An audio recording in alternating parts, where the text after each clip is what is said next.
সালাতে দোয়া কবুল হয়। সালাতে দোয়া কবুলের 3 জায়গা।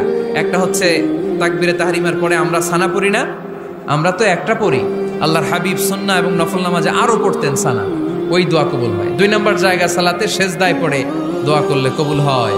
আকরাবু মা ইয়াকুনুল আবদু মির রাব্বিহি ওয়া হুয়া সাজিদ ফাকসিরু ফীহি দুআ। বান্দা যখন সেজদায় লুটিয়ে পড়ে বান্দা আল্লাহর সবচেয়ে কাছে চলে যায়। তা কিন্তু বিশ্বনবী বলে সেজদাটা তোমার রবের কুদরতি পায়ের উপরে পড়েছে। সেজদায় পড়ে দোয়া করেন। সালাম ফিরানোর আগে বিশ্বনবী দোয়া করতেন, লা ইউসাল্লিমান্না আহাদুকুম হাত্তা ইয়াতাআওয়াযা মিন আরবা'a।